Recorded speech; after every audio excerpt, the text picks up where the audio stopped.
l'air vraiment content aujourd'hui. Grâce à ton rendez-vous, là, j'ai pu rater les révisions de contrôle d'histoire. Ah, je suis trop content. Mais t'as pas envie d'avoir une bonne note à ce contrôle? Si, mais j'ai la flemme, comme tout le monde. Même mes parents, ils sautent de joie le vendredi soir. Alors c'est pas faux, hein. Petit ou grand, par moment, c'est vraiment dur de se motiver. Mais et d'après toi, c'est quoi la motivation? La motivation, c'est d'avoir envie de faire quelque chose. Par exemple, l'inverse de la motivation, c'est faire mes devoirs, par exemple, pour moi.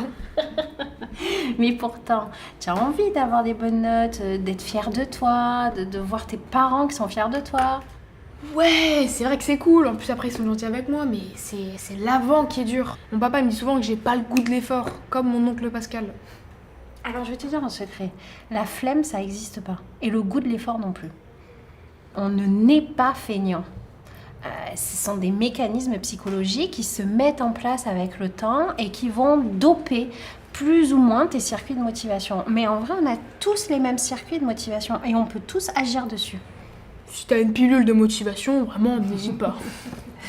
En fait, la bonne note, c'est ton objectif, c'est ton intention. Mais pour transformer ton envie en action, il te faut l'élan. L'élan, c'est la motivation.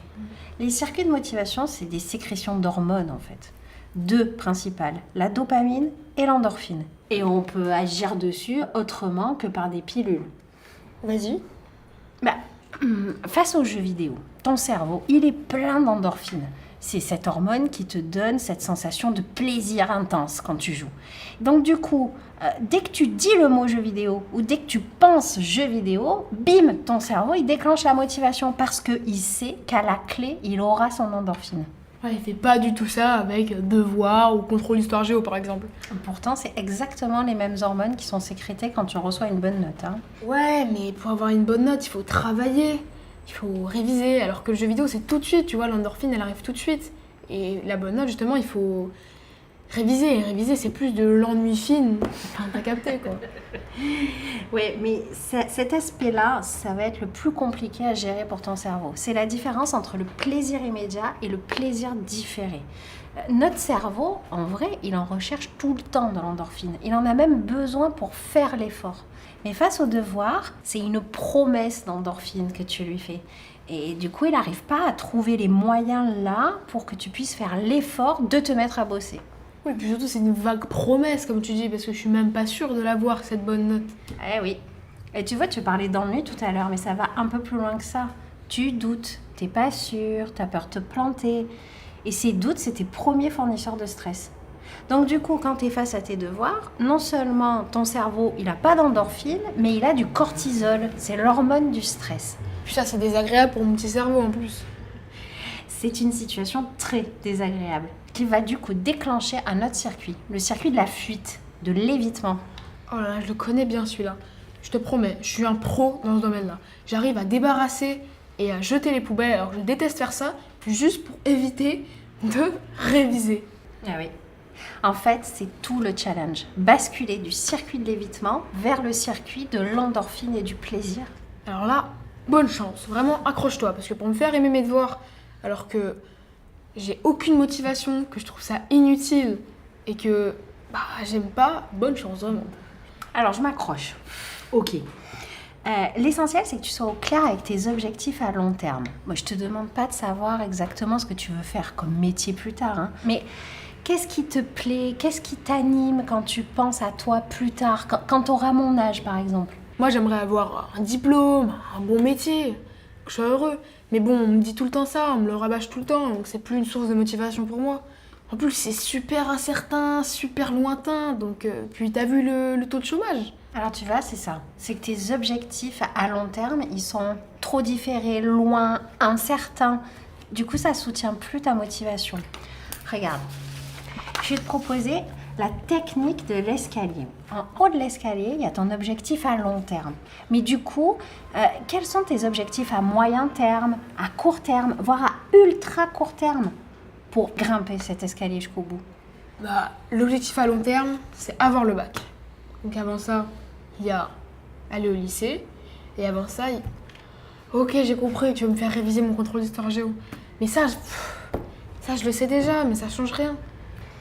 Écoute, regarde, une fois que tu as tracé ton escalier, maintenant l'essentiel c'est que tu sèmes du plaisir immédiat sur chaque marche, à chaque étape, pour soutenir l'effort jusqu'en haut. Ouais, mais si je mets que du jeu vidéo sur chaque marche, bah du coup je vais jamais arriver à cet objectif différé. Parce que par exemple ma sœur, moi, elle mange du chocolat tous les soirs et pourtant son but c'est d'avoir un corps au top pour s'éter en maillot. Ça va jamais marcher. Super exemple.